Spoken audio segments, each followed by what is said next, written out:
the implant catheter. Yeah, so thank you, Estevão. You did a great job, showing many of the important aspects of this device.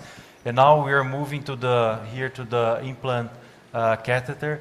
And also, one of the main differences from this device to the others is the fact that we take a lot of time, in the atrium to adjust all the positions and to make sure, you have a perfect position before going inside the ventricle. And now, if you could show the 3D and fast image, you have the Pascal device a little bit, twisted at 11.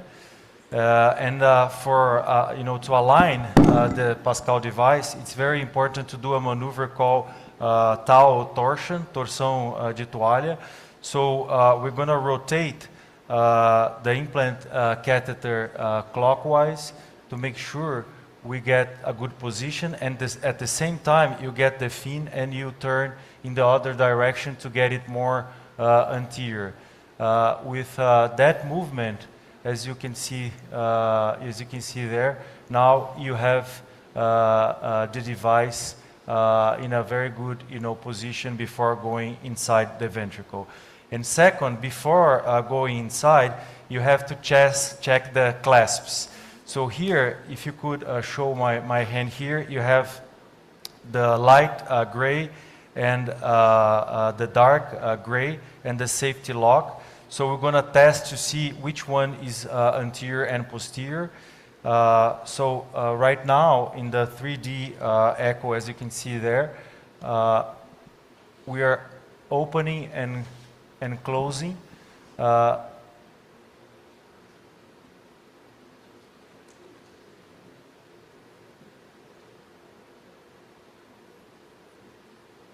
And now we can test here and see, you can see there that the light gray is more anterior. And then you test the other clasp. That's pretty good, yeah. So you can really see if you need, independent clasping inside the ventricle. This can be done very easily. So now, after making all these tests, now we're going to get the device inside the ventricle. So we just advance, and this is another different aspect of the device, that everything is attached, and you have a safety lock here. It just open, and you can push the device inside the ventricle. So Enrique, here we can see that your trajectory is pretty good. But one of the frequent scenarios that we face in daily practice is this aorta-erger situation. So how do you solve it here with this device? If we have an aorta-erger, because you have experience, you guys, with the mitral clip, what we do most of the time is to flex. We add plus on the guide shift. The plus is going to bring us a more posterior and medial, and then we correct by a counterclockwise rotation of the guide shift just to bring everything more anterior. So we know that. But with the Pascal, it is new. What is the proper maneuver to correct an aorta-erger? Do you want to address that, you want to Enrique? comment, Estevão, while So yeah, we deal with aorta-erger with the guide shift. So if you flex the guiding shift, it will turn a little bit down, and it's somewhat like position regarding anterior and posterior. If you flex the tip of the guiding shift, you make a bend being away from the aorta. So we go a little bit more posterior. It's not a concept that we have introduced until now, but you can also think about trajectory and position in the anterior and posterior segment. So I think Didier, can you draw some? Yeah, so we'll come to that afterwards. Now, Didier, as you can see here, we have the implant in a very good, position. Yeah. We see on the long axis both, leaflets inside the device, the pedals, and now we are ready, and all the time we try, at least for the first attempt, to go with both clasps at the same time. And this is a very nice, feature of this, device that, while you do the clasping, you don't need to rush, to just close the device very fast. You can take your time, assess, do the sweep, to see many different, positions. And as you can see here, we have both, leaflets very well inside the device. So then we are ready, to close the device. And this is another very important aspect of this device. As Estevão mentioned, this is really similar, to what we are used with the Sapien device. And this rotating knob on the implant catheter, doing clockwise, you will close the device. So all the knobs, doing clockwise, you turn, you close, you do a maneuver to close, and then while you're doing this maneuver, it's very important to hold on the catheter to avoid, twisting the leaflet.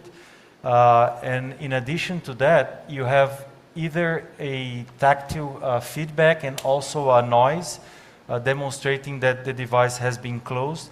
And in this point of time, is important, to advance a little bit the device to, release the tension on the system, and then you do the lock to make sure it's not going to move, and then you go back again to the 3D and all the different images to confirm that the position is fine, and also to assess the regurgitation and to see if you need any different movement. So I have one question for you. It's a theoretical question, because we see that the features of the Pascal are different from the MitraClip, particularly that spacer. So do you think that this has an impact on the residual gradient that we get at the end, or the way we can anticipate the gradient, the final result? That's a very good question, Didier. In fact, we have some data from bench testing and animal models showing clearly that with the spacer there's less tension in the leaflet. But honestly, we still have 2-year follow-up data with this device, with randomized trial. So I'm not sure. We don't know yet if this will really translate into clinical benefit. Up to now, at 2 years, the results of both devices are pretty similar for degenerative disease, and we foresee in the near future, maybe late this year, the 2F results for functional. And we feel in clinical practice that maybe in this specific scenario, probably with a larger spacer of the P10, this might have a clinical impact. But we'll see. Yeah. What are your impressions? So I do believe that, I have the feeling that the result that we see directly when we assess the outcomes in the cath lab, in the OR, are what we see once we release the Pascal. And that's really reassuring when it comes to the procedure and anticipating the need for a second device, the final gradient that we're going to get. So let me tell you that you will have a more in-depth assessment. You will have an hands-on session right after this session in the training village, the simulation village. So if you want to know and learn more about the Pascal, please attend that session. So Esteban will be there once again. So it was a quite condensed initiation to the Pascal system, but I have the feeling that we learned a couple of things. So I'm not sure if you can see the screen here, but let me try to summarize what I did learn personally with you guys, showing us the features of the device. The first thing that I understood is that it seems to be a quite intuitive device that tends to be more gentle with the leaflets, so it's physiological and atraumatic. And it's kind of promotes versatility, provides versatility. We can treat a large variety of anatomies, and when we are entangled, we can elongate the device, and this is really something that is beneficial for the procedure. So you guys drove us a little bit quite in depth into the concept of trajectory. We need to set a proper trajectory, perpendicularity towards the mitral valve, the apex of the left ventricle, and we can work on various bailout situation techniques to correct an out-auger with a flex on the guide sheath. And then that is going to bring you more posterior, because we said once you set the proper puncture height and the clocking of the guide sheath, when you flex it, it's going to move from anterior to posterior. So if you are too anterior, you just have to flex a little bit more the guide sheath, and it's going to bring you more posterior. And as you are posterior on the steerable, a bit of counterclockwise rotation. What I also learned with you guys is that we have a new terminology that we all have to embrace, because we are talking about a new device, and we talk about clasps, a spacer. We clock the device just to set the proper perpendicularity with the mitral line coaptation. We capture the leaflets, and we have the ability to elongate the Pascal to get rid of any entanglement of with the subvalvular apparatus. So it's really promising, and I'm really happy for you guys that you have access to that technology, and that is going to enable you, to allow you to treat more patients and to tackle more anatomies. So thank you for attending the session. Thank you guys for driving us such beautifully and professionally through the features and of the Pascal system. And once again, if you want to learn more about the technology, there is another session that is going to start next door. Thank you. Thank you. Excellent. Merci. Thank you. So thank you so much, Didier, for the summary, and also, of course, to Estevão and Enrique for a very practical demonstration. It's great to bring simulation-based learning into this main arena here alongside the live cases and the more traditional modes of presentation and teaching. So thank you very much, a great team. So we're now going to run into the final segment of this session, and we're going to see a recorded case again from Fabio and Alex and team. I think Enrique was also involved in this case. So let's transition to that recorded case, and we can have some final discussion with our panelists, perhaps at the end of the run.